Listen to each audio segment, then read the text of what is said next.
This is chapters 86 through 90 of 14 Ways to Die. 86.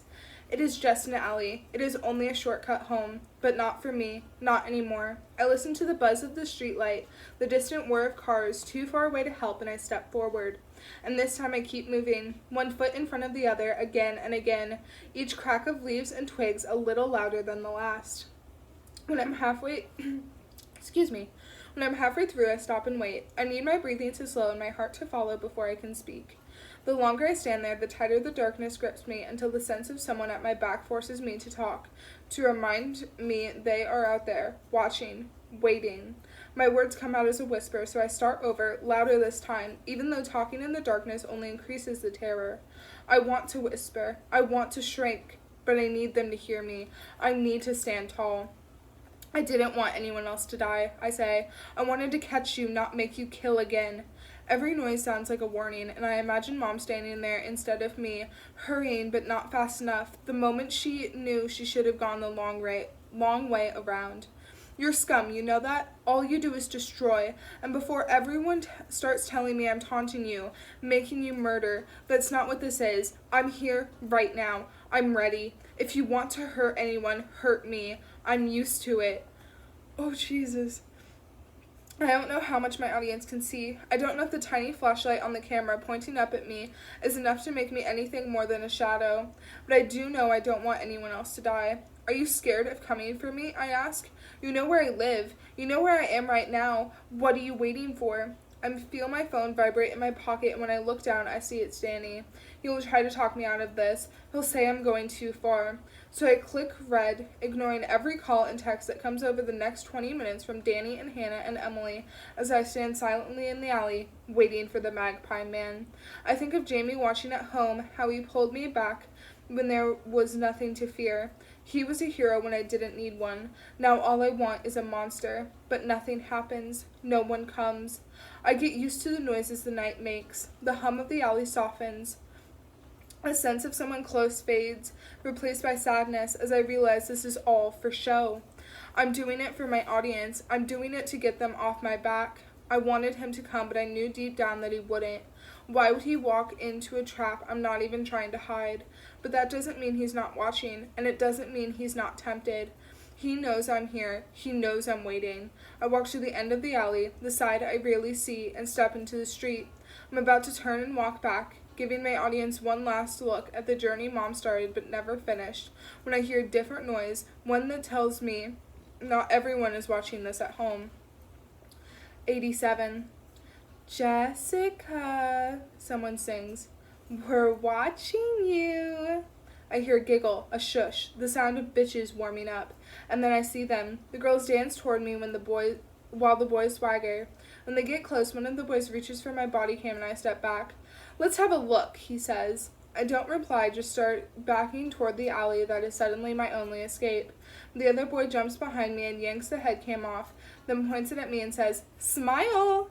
The girls laugh and the boy with the camera points it at them until one says, Not at us, you prick. That's when I recognize her. She's in 10th grade. They both are. They belong to the group that think they're better than us, the mean girls whose whispers travel the length of a hallway. But I don't know the boys, and that scares me. The one with the camera points it back at me and the girls start singing again. Jessica, Jessica. And then, one for sorrow, two for joy.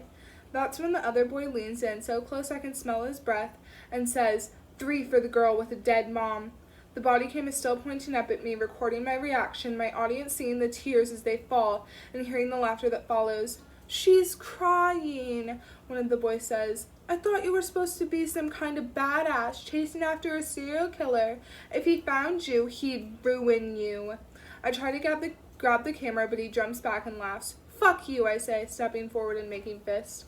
That's when I hear movement from the alley, pounding footsteps and heavy breathing. The 4 of them exchange looks, throwing the camera on the ground, and run. 88. When Jamie gets to me, I'm pulling off the body cam, hiding from my audience just long enough to break down. I told you not to, he says. I turn and say, I didn't ask you to come. But if he hadn't, they would still be here. As I pick up the head cam, Jamie says, Are you okay? He should have started with that, but But if he had, the tears would have come harder, faster, because I'm not okay. I went into the alley to call the Magpie Man out and say that if he wants to kill anyone, it should be me. Instead, everyone saw me for what I am, weak, scared, alone. I don't know what to do, I say, and Jamie reaches out for my hand, then stops, but I wish he hadn't. I'm losing myself, I say. I had a plan, I had a script to follow, but I don't know what's important anymore. We should go, he says, and as we stop into the alley, I hold his hand and don't let go until I'm home. 89. I don't go to school. I can't. When the doorbell rings, Dad ignores it because everyone goes away eventually. Nan used to hate how he would never answer the door or pick up the phone. She made us come up with an emergency ring just in case. I was 11 when Nan told me that if I was ever in trouble, I should ring 3 times, hang up, ring twice, hang up, then ring 3 times more. She told Dad that was the special ring, and if he heard it, he had to get out of his chair. It upset me, having to teach my father how to act in an emergency. But those first few years were the hardest, and he has come a long way since. I get tired of the noise, so I open the door, ready to yell in a reporter's face. I thought they'd all left the latest murder taking them to a different doorstep, but I guess not. A woman is standing there holding a picture of me. "Is this you?" she shouts. "What? Is this you?" I nod and she straightens her back, breathes out, and then lets rip. "Do you know what you've done? Do you have any idea? You think life is some sort of game? Because it's not. It's real. You can sit behind your screen and say whatever you want because no one can hurt you from there. You can tempt someone out of the shadows, and you know what? When they come, they won't come for you. They'll come for someone else, someone who doesn't deserve it. My daughter didn't deserve it. She was a mother. She was getting married. You robbed her of that, and for what? Justice? There's no justice. You didn't do anything good. You got someone killed." She isn't shouting anymore. She's whispering, and then I realize who she is. Lorna Banks's mother. This is how Dad was when it first happened. When you can't get to the person worthy of your blame, you blame anyone. "I'm sorry," I say, and her eyes go wide. "Sorry? You're sorry? If you'd kept quiet, this wouldn't have happened. I had no idea who you were. I didn't know what you were doing until it was too late." Tears paint mascara tracks down her blotchy cheeks, and she looks both ways and back at me. For a second, I think she's going to hit me, but she shakes her head and says, "You have no idea." I want to tell her I have the exact idea, because what gives her the right to own heartache? I still wake up sometimes after dreaming of Mom, and for a fraction of a second, I think she's there before the truth tears the morning in two. I still stare at her picture and will her back to life. I miss her so much. Lorna Banks's mom opens her mouth to speak again, but before she does, my dad walks into the hallway and says, "You should come in." 90. She hesitates, but then steps inside and waits. "It's okay," Dad says. She looks deflated, tiny, broken. It's as if she pumped herself full of anger, and now, emptied of it and standing silently in our hallway, she is halved in size. "Cup of tea?" I say, and she stares at me confused. This clearly isn't how she thought things would go, but when I woke up this morning, I didn't expect to have the mother of the Magpie Man's 14th victim in my house. She nods and follows me into the kitchen, watches me boil the kettle, make 3 cups, then hand one to her. "This is," I pause. "Francis," she says. "This is Francis, and this is my dad." "Hello," he says, then pointing to the living room. "Have a seat." "I'm sorry about Lorena," I say, but she isn't listening. She's too busy staring at my dad, her eyes flitting from his old socks to his stained t-shirt to the beard that creeps out rather than down like an out-of-control bush. It used to be red, but now there are only small flecks of orange wrapped in gray. He must look a mess to her, but Dad's face, his sorrow, the same rumpled clothes he wears over and over again, I've grown so used to them I don't notice anymore. Frances looks around her living room until her eyes catch mine. "We know what you're going through," I say. "I'm sorry about what happened, but we've been going through it for years." She opens her mouth to speak, then closes it again, her eyes focusing on my parents' wedding photo. She stares at it for a long time, and when I look over at Dad, he is staring too, at the day he smiled the most genuine smile of his life. "I'm sorry," Frances whispers. I don't know what to do." She looks at my dad, hoping for something he doesn't have the energy to give.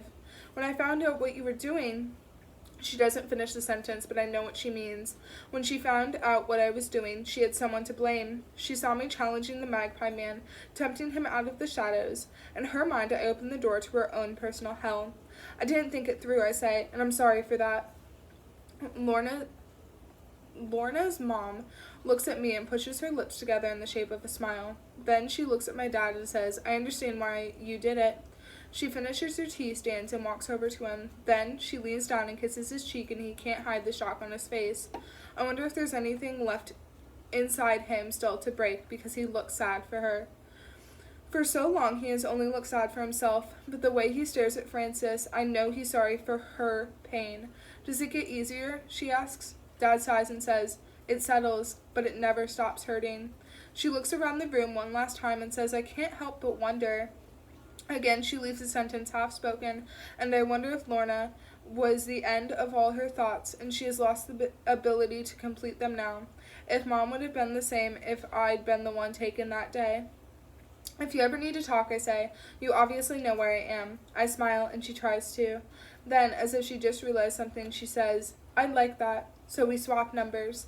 I give her the one to my secret second phone like I did with Ross, because if she has something to say, I doubt she'll want the whole world knowing.